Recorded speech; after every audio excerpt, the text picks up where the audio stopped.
Are the cards in your wallet putting money back into your pockets? Well, in today's video, we'll be going over all the cards in my wallet and how together they're able to earn me some kickback every time I use them. We'll also go over some cards that I no longer use and some cards that I'm considering. Hey, I'm Kevin, and on this channel, we talk strategies to help you along on your financial journey. We're talking credit cards today, so if you want to know how to make credit cards work for you, let me know by smashing the like button for the YouTube algorithm, and let's get started. Just a note, I'll have links down below for breakdowns on some of the cards we'll be covering today. So one of my first regular use credit cards would be the Chase Sapphire Preferred, which I got back in 2017 when the sign-up bonus was about 60,000 points. Today though, if you want to sign up, you can get 100,000 points, far more than what I got, which by the way, is a steal for you. Before I got the next card we'll talk about, this card was my go-to card where I put basically all my spend on it. I get 2 times back on dining and travel, and 1 times points back on everything else. Along with Dash Pass, which was recently added, and given how 2020 went, it was really useful. On points, I personally value Chase points at about 2 cents a point. So personally, that would mean 4% back on dining and travel and 2% back on everything else. At minimum though, you should be able to redeem your points at 1.25 cents a point because of the pay yourself back feature. Aside from that, the no foreign transaction fee is always nice for traveling, and there's also primary car rental insurance protection, which means I'm saving anywhere from $20 to $30 each time I'm renting a car. Oh, and being my only Visa card, it's also handy for Costco trips. Alright, so the card that's more recently taken over my most used card slot would be the Chase Freedom Flex card. With a $0 annual fee compared to the $95 fee for the Chase Sapphire Preferred, it's going to be a keeper card that I'm going to have forever in my wallet. In fact, the perks on the card outclass the ones on my Chase Sapphire Preferred in almost every way. Oh, and speaking of Costco earlier, the Costco's in Canada actually only accept MasterCard, so being the only MasterCard in my wallet, that also comes in pretty handy. When I signed up for this card, it was a $200 sign-up bonus with 5% back on groceries, up to $12,000 in the first year of having the card. Given that the rotating categories for Q3 include groceries and streaming services, that means that I'm getting 9 times back in points on all my grocery store purchases. And don't forget, with my personal valuation of Chase points at 2 cents a point, that's like getting 18% back on all my grocery store runs, which is insane. But even outside of groceries, I'm getting 3 times back on dining and drugstore purchases, which makes this a pretty good all-rounder card. The one downside though is that just by having this card is not enough, because you need a Sapphire product card like the Preferred in order for you to transfer Chase points out to travel partners to redeem at those higher valuations. That's one of the main reasons why I still have my Chase Sapphire Preferred. So yeah, that's my Freedom Flex, which has quickly taken over my most used card in my wallet. Next up, we have the shiny American Express Platinum card. Now, I cover all the perks and my experience with this card in my video linked at the top right corner and down below. But I get over $2,000 of value just by having this card, and that's with a sign-up bonus of 75,000 points. Nowadays, you can get sign-up bonuses of 100 or even 125,000 points, which makes this card even better. Although, to be honest, this isn't a card that I use day to day. The point multipliers are only 5 times on certain flights and hotels, with 1 times back on everything else. Even with a valuation of 2 cents a point, that's not really that amazing. But all the amazing parts of this card are in its perks and benefits. From the $200 each in hotel credit and airline credits, to $200 in Uber credits, entertainment, Equinox, which I never use, to Saks Fifth Avenue, Clear membership, and the amazing concierge services, hotel statuses, and more, I definitely make up my annual fee here. And when it comes to offers, American Express offers are the best I've ever seen. It's not your typical $5 back in Starbucks or $10 back in groceries, but you're getting hundreds of dollars in value from using these offers. All that, and I was able to get 50,000 points in retention on the second year of having this card, which makes this card an all-round keeper, just not for my everyday to-day use. Alright, so those were the 3 cards that I have in my wallet that sees some sort of regular use.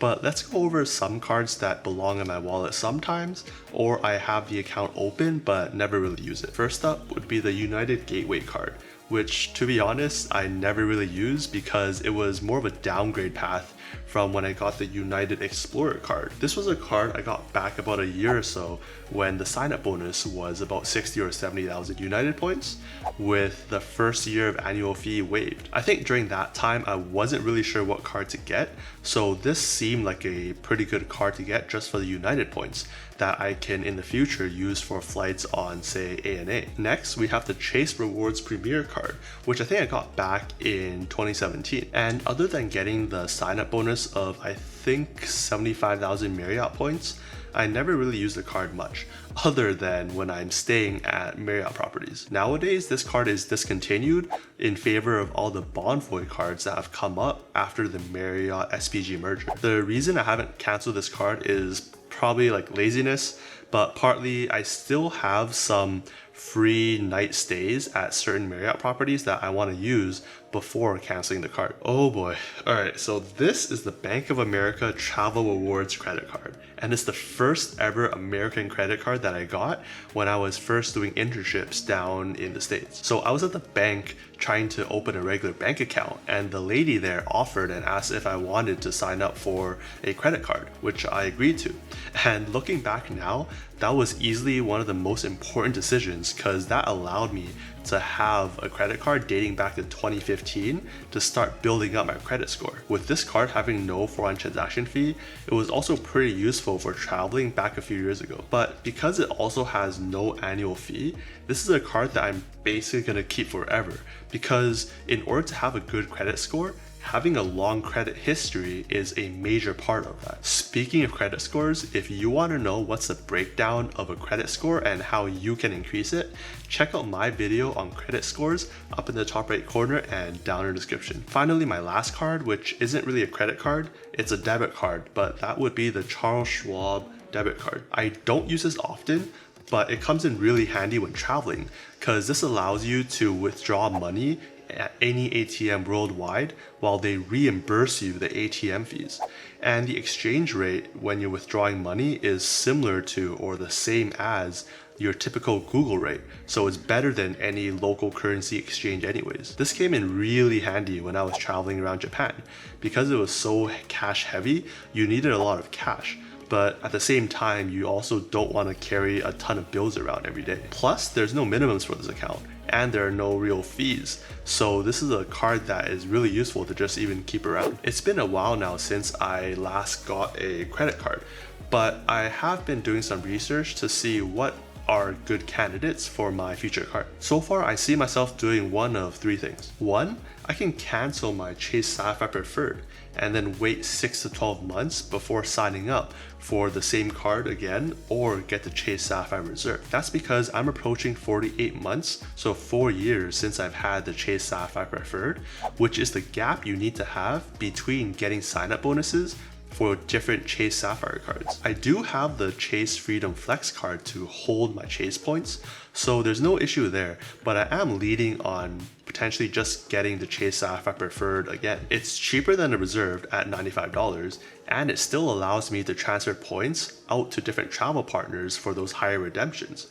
And plus, since I already have the American Express Platinum card, I can't really justify having another premium card like the Chase Sapphire Reserve. Number two, I can scope out and look for a high offer on the American Express Gold card. That card would be really useful to add to my American Express membership reward points pile, but also high multipliers at 4 times on dining and groceries and some more Uber credit that I always use too. Number 3, because I am under 524 for the Chase cards, I can just sign up for another new Chase card, like the United Quest card that just came up, in order to add to my United points. If you have any recommendations on cards that I should consider, let me know down in the comments. So those are all the cards in my wallet or somewhere in my drawer that I don't really use. I should say, please don't sign up for these credit cards if you don't have your finances under control and don't have control of your debt. The worst thing you can do is get one of these cards and not be able to meet the min spend for the sign up bonuses, or not be able to pay off your bill every month. But if you can do that, then the whole credit card game is a pretty lucrative area to get into, even if you're doing regular spend day to day. I think over the last 3 to 4 years of having different credit cards, I've accumulated over 500,000 points across different programs, which is enough for multiple business class flights over to Asia or Europe. And that's with me not really hardcore churning these cards as well. And in case you want more information on churning and that whole community, check out the subreddit dedicated to that movement, as that's where I'm getting a lot of my information and where I'm learning a lot too. With that said, if you want more information on some of the cards we went over today, check out all the links I have linked below. If you want ways that you can get discounts on basically every single thing you're buying, check out the video where I break down my process up in the top right corner and down in the description. And as always, invest safe, spend safe, and see you in the next one.